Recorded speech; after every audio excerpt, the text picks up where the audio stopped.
കേരളം ഭരിക്കുന്നത് LDF സർക്കാരാണെന്ന് കരുതുക. വീര്യം കുറഞ്ഞ മദ്യത്തിനുള്ള 251% നികുതി എന്നത് 120% കുറച്ചുവെന്ന് വിചാരിക്കുക. എന്തായിരിക്കും പിന്നെ ഈ കൊച്ചു കേരളത്തിൽ സംഭവിക്കാൻ പോകുന്നത്? തിരുവനന്തപുരം മുതൽ കാസർഗോഡ് വരെയുള്ള സർവ്വരൂപതകളും പ്രതിഷേധവുമായി രംഗത്തെത്തും. റോമൻ കത്തോലിക്കനെന്നോ ലത്തീൻ കത്തോലിക്കനെന്നോ ഓർത്തഡോക്സ് എന്നോ യാക്കോബ എന്നോ CSI എന്നോ വേണ്ട, സർവമാന സഭകളും സഭാ നേതൃത്വവും സർക്കാരിനെതിരെ രംഗത്തെത്തും. മുസ്ലിം സംഘടനകൾ, അതിപ്പോൾ AP സുന്നി എന്നോ EK സുന്നി എന്നോ മുജാഹിദ് എന്നോ ജമാഅത്തെ ഇസ്ലാമി എന്നോ വേണ്ട, സർവ മുസ്ലിം സംഘടനകളും LDF സർക്കാരിനെതിരെ രംഗത്തെത്തും. ഇത് മതസാമുദായിക സംഘടനകളുടെ കാര്യമാണെങ്കിൽ കേരളത്തിലെ മാധ്യമങ്ങൾ ഈ വിഷയത്തെ എങ്ങനെയായിരിക്കും സമീപിക്കുക? ഇന്നത്തെ ദിവസം, ഈ ദിവസം കേരളം നിശ്ചലമായനെ. വാർത്താമുറികൾ ഹാപ്പനിങ് അവർ മുതൽ അന്തിച്ചർച്ച വരെ ഈ വിഷയം എടുത്തിട്ട് അലക്കിയനെ. നിർഭാഗ്യമെന്ന് പറയട്ടെ, കേരളത്തിലെ മദ്യവ്യവസായത്തിൽ സമൂലമായ മാറ്റം ലക്ഷ്യമിട്ടുള്ള കൂടുതൽ മനുഷ്യരെ മദ്യത്തിലേക്ക് അടുപ്പിക്കുന്ന വലിയൊരു തീരുമാനമുണ്ടായിട്ടും കേരളത്തിൽ ഒരു ചെറിയ ഇല അനക്കം പോലുമില്ല. എന്താ കാരണം? ഒരേ ഒരു കാരണമേ ഉള്ളൂ. LDF അല്ല, UDF ആണ് കേരളം ഭരിക്കുന്നത്. ഇന്നത്തെ കേരളം എങ്ങനെ ശാന്തമായി എന്ന് പരിശോധിക്കുകയാണ് ന്യൂസ് ലാബ്. മാധ്യമങ്ങളെയും മാധ്യമപ്രവർത്തകരെയും അവർ ചെയ്ത വാർത്തകളുടെയും വിശകലനങ്ങളുടെയും അടിസ്ഥാനത്തിൽ വിലയിരുത്തുന്ന, വിമർശന വിധേയമാക്കുന്ന ന്യൂസ് ലാബിൻ്റെ പുതിയ എപ്പിസോഡിലേക്ക് പ്രിയ പ്രേക്ഷകർക്ക് സ്നേഹപൂർവ്വം സ്വാഗതം. Asianet news, reporter TV, 24 news, Manorama news, Mathrubhumi news തുടങ്ങിയ മുഖ്യധാരയിലൊക്കെ പലതവണ കയറി ഇറങ്ങിയിട്ടും കാണാൻ കഴിഞ്ഞത് പതിവ് വാർത്തകൾ തന്നെയായിരുന്നു. കിഫ്ബിയുമായി ബന്ധപ്പെട്ട വാർത്തയുണ്ട്. കഴിഞ്ഞ ദിവസങ്ങളിലെ ക്രൈം വാർത്തകളുടെ ഫോളോ അപ്പ് ഉണ്ട്. ഡൽഹിയിൽ കോക്രോച്ചുകളുടെ സമരത്തിൻ്റെ വാർത്തയുണ്ട്. ലൈഫ് മിഷനുമായി ബന്ധപ്പെട്ട വാർത്തയുമുണ്ട്. അങ്ങനെ ചെറുതും വലുതുമായ നിരവധി വാർത്തകൾ നിരനിരയായി പോയിക്കൊണ്ടേയിരിക്കുന്നു. ഉച്ചയ്ക്ക് മുന്നേ ചില ചാനലുകളിൽ തലക്കെട്ടുണ്ടായിരുന്നു, പിന്നെ അതും കാണാതായി. പ്രിയപ്പെട്ട പ്രേക്ഷകർ, ഒന്നുകൂടെ ഒന്ന് ഓർത്തു നോക്ക്. LDF ആയിരുന്നു കേരളം ഭരിച്ചിരുന്നത് എങ്കിൽ എന്താകുമായിരുന്നു ഇവിടെയുള്ള മാധ്യമങ്ങളുടെ ബഹളം? എവിടെ നിന്നാണ് ഈ വാർത്തയുടെ തുടക്കം? മുൻ എക്സൈസ് മന്ത്രിയും CPM സംസ്ഥാന കമ്മിറ്റി അംഗവുമായ MB രാജേഷാണ് സംസ്ഥാന സർക്കാരിനെ മുൾമുനയിൽ നിർത്തിയ വാർത്തയ്ക്ക് പിന്നിൽ. രാവിലെ മാധ്യമങ്ങളെ കണ്ട രാജേഷ് UDF സർക്കാരിനെതിരെ അതിഗുരുതരമായ ആരോപണങ്ങളാണ് വീര്യം കുറഞ്ഞ മദ്യവിൽപ്പനയുമായി ബന്ധപ്പെട്ട് നടത്തിയത്.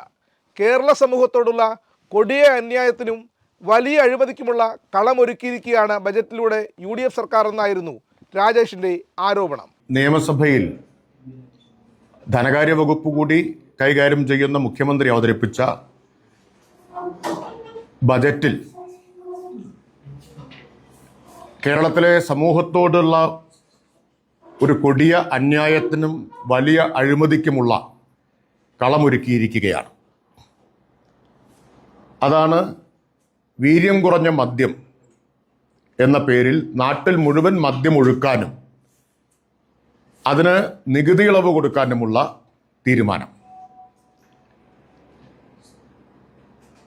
വീര്യം കുറഞ്ഞ മദ്യം എന്ന പേരിൽ ലഭ്യമാക്കുന്നത് സ്പിരിറ്റ് ഉപയോഗിച്ച് നിർമ്മിക്കുന്ന മദ്യമാണ്. LDF സർക്കാരിൻ്റെ കാലത്ത് പച്ചക്കറികളും പഴങ്ങളും ഉപയോഗിച്ച് വീര്യം കുറഞ്ഞ മദ്യം ഉൽപ്പാദിപ്പിക്കാൻ അനുമതി കൊടുത്തിരുന്നു. അത് കൃഷിക്കാരെ സഹായിക്കാനാണ്. കേരളത്തിലെ കർഷകരുടെ ഉൽപ്പന്നങ്ങൾ ഉപയോഗിച്ച് വീര്യം കുറഞ്ഞ മദ്യം ഉണ്ടാക്കാൻ വേണ്ടിയിട്ടാണ്. അതിന് നിശ്ചയിച്ച നികുതി വൈനിൻ്റെ അതേ നികുതിയാണ്. ഹോർട്ടി വൈൻ എന്ന ഒരു കാറ്റഗറി ചട്ടഭേദഗതിയിലൂടെ കൊണ്ടുവന്ന് വൈനിന് എന്താണോ നിലവിലുള്ള നികുതി അതിൽ കുറയ്ക്കാൻ തയ്യാറായില്ല. ഇപ്പോൾ കൃഷിക്കാരിൽ നിന്ന് അങ്ങനെ ഒരു ആവശ്യം ഉണ്ടായിരുന്നു, കുറച്ചുകൂടി കുറയ്ക്കണമെന്നുള്ളത്. പക്ഷേ ഹോർട്ടി വൈനിന് ഇപ്പോൾ നിലവിലുള്ള നികുതി തന്നെയാണ് ഹോർട്ടി വൈനിനും ഏർപ്പെടുത്തിയത്. പക്ഷെ അതിനൊരു പ്രത്യേകതയുണ്ട്, അത് പഴങ്ങളിൽ നിന്നും പച്ചക്കറികളിൽ നിന്നുമാണ് ഉണ്ടാക്കുക. ഇപ്പോൾ കൃഷിക്കാരുടെ ഉൽപ്പന്നത്തിന് വിപണി കിട്ടാൻ വേണ്ടിയിട്ടാണ്. ഇത് സ്പിരിറ്റ് ഉപയോഗിച്ചുണ്ടാക്കുന്നതാണ്. സ്പിരിറ്റ് ഉപയോഗിച്ചുണ്ടാക്കുന്ന ഈ മദ്യത്തിനാണ് 10% വരെയുള്ളതിന് 120% നികുതി കുറച്ചത് 251 ഇപ്പോൾ അവർക്കത് വിൽക്കാം, തടസ്സമില്ല. പക്ഷേ 251% നികുതി കൊടുക്കണം. ആർക്കു വേണ്ടിയാണ് ഇത്രയും വലിയ ഓഫർ താളത്തിൽ വെച്ച് കൊടുക്കുന്നത് എന്ന് ചോദിച്ചാൽ അതിനുത്തരവും രാജേഷിൻ്റെ പക്കലുണ്ട്. കേൾക്കുന്ന ഏതു മനുഷ്യനും ഈ തീരുമാനത്തിനു പിന്നിൽ വലിയ അഴിമതിയുണ്ടെന്ന് സംശയമൊട്ടുമേ ഇല്ലാതെ പറയാൻ കഴിയും. അഴിമതി എന്നത് UDF ചെയ്താൽ അഴിമതി അല്ലാതാകുമോ? ഇല്ലല്ലോ. പിന്നെന്തിനാണ് മാധ്യമങ്ങളെ നിങ്ങളിങ്ങനെ ഇരട്ടത്താപ്പ് കാണിക്കുന്നത്? അതായത് ഈ നാട്ടിലെ യുവതയെ ഒന്നാകെ മദ്യം എന്ന വിപത്തിലേക്ക് എത്തിക്കുന്ന ഒന്നിനെ കണ്ടില്ലെന്ന് നടിക്കുന്നതാണോ നിങ്ങൾ ഈ പറയുന്ന നിഷ്പക്ഷ മാധ്യമ പ്രവർത്തനം? നികുതി നിരക്കായി 251% കൊടുക്കണം. അപ്പോൾ ഒരൊറ്റ കോർപ്പറേറ്റ് കമ്പനിയുടെ ആവശ്യമായിരുന്നു, ഈ വിപണിയിലുള്ള പ്രധാനപ്പെട്ട ഒരു കോർപ്പറേറ്റ് കമ്പനിയുടെ ആവശ്യമായിരുന്നു. LDF ഗവൺമെന്റിനെ അവർ സമീപിച്ചിരുന്നു. LDF സർക്കാർ ആ ആവശ്യത്തിന് വഴങ്ങിയില്ല. 251 നിന്ന് 120% നികുതി കുറച്ചു. 10% വരെ വീര്യമുള്ളതിന്, 20% വരെ വീര്യമുള്ളതിന് 175 കുറച്ചു. അപ്പോൾ ഈ കമ്പനിക്ക് വലിയ വിപണി കിട്ടാൻ സഹായിക്കുന്ന പോലെ കുടിക്കാം. അത് സുലഭമായി മാറും. വ്യാപകമായിട്ട് പുതിയ തലമുറ, കുട്ടികൾ ഉൾപ്പെടെയുള്ളവർ ഉപയോഗിക്കുന്ന നില വരും. ഇതും വാങ്ങി പോക്കറ്റിലിട്ട് കോളേജിൽ വരുന്ന സ്ഥിതി ഒന്ന് ആലോചിച്ച് നോക്കൂ. അത്ര സുലഭമാവും. കാരണം ഇത് പ്രത്യേക തയ്യാറെടുപ്പൊന്നും വേണ്ട ഇത് ഉപയോഗിക്കാൻ. ഒരു ശീതളപാനീയം ഉപയോഗിക്കുന്ന പോലെ പൊട്ടിക്കുക, കുടിക്കുക. മദ്യത്തിനെതിരായി LDF സർക്കാരിൻ്റെ മദ്യനയത്തിനെതിരായി ഘോരം പ്രസംഗിച്ചവരാണ് UDFകാരാണ്. സതീശൻ സർക്കാരാണ് ഈ അധമ പ്രവൃത്തിക്ക് കൂട്ടുനിൽക്കുന്നത്. പ്രധാനമായും 2 അപകടങ്ങളാണ് കേരളത്തെ കാത്തിരിക്കുന്നത്. മദ്യപരുടെ ഭാഷയിൽ പറഞ്ഞാൽ നിൽപ്പനടിക്കാൻ കഴിയുന്ന ഒന്നാണ് ഈ വീര്യം കുറഞ്ഞ മദ്യം. ഉദാഹരണത്തിന് ഫ്രൂട്ടി പാക്കറ്റിൽ മദ്യം കിട്ടിയാൽ എങ്ങനെയിരിക്കും? അതാണ് ഒന്നാമത്തെ അപകടം. രണ്ടാമത്തേത് സർക്കാരിനുണ്ടാകുന്ന കനത്ത സാമ്പത്തിക നഷ്ടമാണ്. ആർക്കു വേണ്ടിയാണ് ഈ നഷ്ടം സഹിക്കുന്നത്? കർണാടകയിലെ ആ കമ്പനിക്ക് വേണ്ടി. മദ്യത്തിനെതിരായിട്ട് വലിയ പ്രസംഗം നടത്തിയിരുന്നവരാണ് ഇപ്പോൾ മദ്യം സുലഭമാക്കി മാറ്റുന്നത്. ഇതിനാണ് മദ്യം ഒഴുക്കുക എന്ന് പറയുന്നത്. ഇത് കഴിക്കാൻ ബാറിൽ പോകേണ്ട ആവശ്യമില്ല. ബെവ്കോ ഔട്ട്ലെറ്റിൽ നിന്ന് വാങ്ങാം, അപ്പം തന്നെ നിന്നിടത്ത് നിന്ന് ഉപയോഗിക്കാം. ആ മദ്യം സുലഭമാക്കി അതിന് നികുതി ഇളവും കൊടുത്തു. വലിയ സാമ്പത്തിക പ്രതിസന്ധിയെ കുറിച്ച് പറയുന്ന ധനകാര്യമന്ത്രി അത് ആവർത്തിച്ച് പറഞ്ഞുകൊണ്ടിരിക്കുകയാണല്ലോ. ആ ധനകാര്യമന്ത്രിയാണ് ഏറ്റവും ചുരുങ്ങിയത് 600 കോടി രൂപയുടെ നഷ്ടം ഈ നികുതി ഇളവിലൂടെ വരുത്തിയിട്ടുള്ളത്. ഈ പറഞ്ഞ 2 അപകടങ്ങളും LDF സർക്കാരിൻ്റെ കാലത്ത് ചൂണ്ടിക്കാണിച്ചിരുന്നു. അതുകൊണ്ട് തന്നെയാണ് ഈ കമ്പനി അന്നത്തെ സർക്കാരിനെ സമീപിച്ചിട്ടും അനുമതി കൊടുക്കാതിരുന്നത്. അവിടെയാണ് അധികാരം ലഭിച്ച് മാസം 1 സതീശൻ വിസ്മയം തീർത്തത്. അതും എക്സൈസ് വകുപ്പ് മന്ത്രി പോലും അറിയാതെ.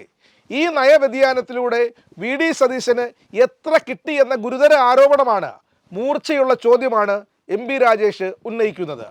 അപ്പോൾ സമൂഹത്തിൻ്റെ ചെലവിൽ മദ്യം വ്യാപകമായി ഒഴുക്കി സർക്കാരിന് വലിയ വരുമാന നഷ്ടമുണ്ടാക്കി ഈ നികുതി ഇളവ് കൊടുത്തതിൻ്റെ പിന്നിലുള്ള താല്പര്യം എന്താണ് എന്ന് മുഖ്യമന്ത്രി കേരള സമൂഹത്തോട് മറുപടി പറയേണ്ടി വരും.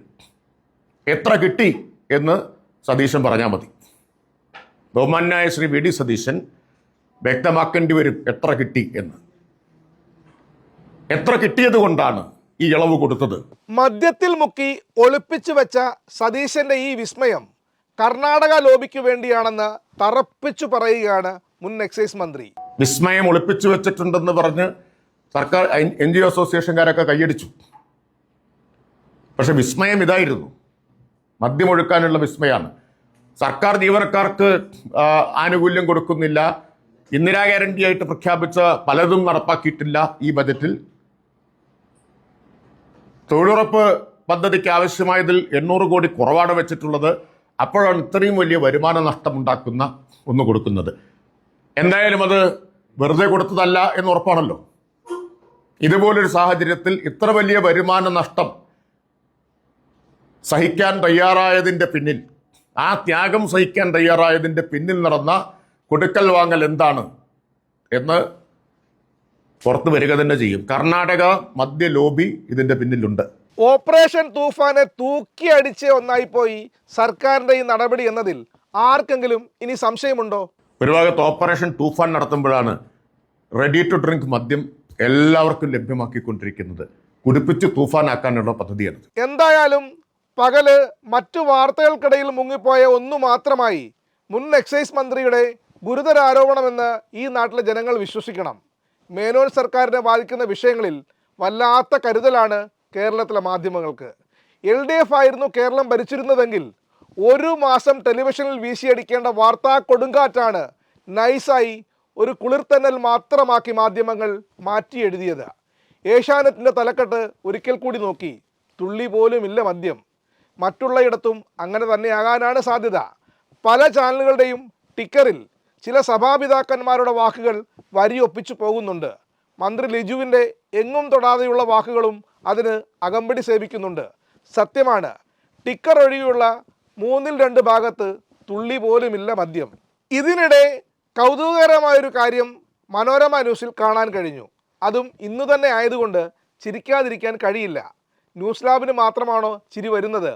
നിങ്ങളെയും ചിരിപ്പിക്കുന്ന ഐറ്റമാണോ എന്ന് നിങ്ങൾ തന്നെ തീരുമാനിക്കൂ. ഈ ഫാറ്റി ലിവർ എന്ന് പറയുന്നത് ഇങ്ങനെ കൂടി വരികയാണ് ഓരോ ദിവസം തോറും. പക്ഷേ ഇതൊരു സൈലന്റ് ശരിക്കും കില്ലർ എന്ന് തന്നെ പറയാം, നിസ്സാര അസുഖമല്ല. മദ്യം കരളിന് അസുഖം ഉണ്ടാക്കുന്ന ഒരു പ്രധാന കാരണം തന്നെയാണ് ഇന്ന് നമ്മുടെ സമൂഹത്തിൽ. പ്രാഥമിക വിദ്യാഭ്യാസം സാർവത്രികമാക്കിയതുപോലെ കേരളത്തിലെ പൂക്കികൾക്ക് മദ്യം സാർവത്രികമാക്കുന്ന പൂക്കി സർക്കാരിനെ ജനം തെരുവിൽ ചോദ്യം ചെയ്യുന്ന കാലം വരിക തന്നെ ചെയ്യുമെന്ന കാര്യത്തിൽ തർക്കമില്ല. ഗാന്ധിയെക്കുറിച്ച് വാദോരാതെ പ്രസംഗിക്കുന്നവർ പ്രസംഗശേഷം സ്റ്റേജിന് പിന്നിൽ പോയി 2 90 അടിക്കുന്ന പോലെയുണ്ട് മദ്യനയത്തിലെ സർക്കാരിൻ്റെ ഈ കണ്ണുകെട്ടിക്കളി. ന്യൂസ് ലാബിൻ്റെ ഇന്നത്തെ ലക്കം പൂർണ്ണമാകുന്നു. അഭിപ്രായങ്ങളും നിർദ്ദേശങ്ങളും കമൻറ്റ് ബോക്സിൽ പങ്കുവെക്കാം. വിമർശനങ്ങളെ ഏറെ സ്നേഹത്തോടെ സ്വാഗതം ചെയ്യുന്നു. നന്ദി, നമസ്കാരം.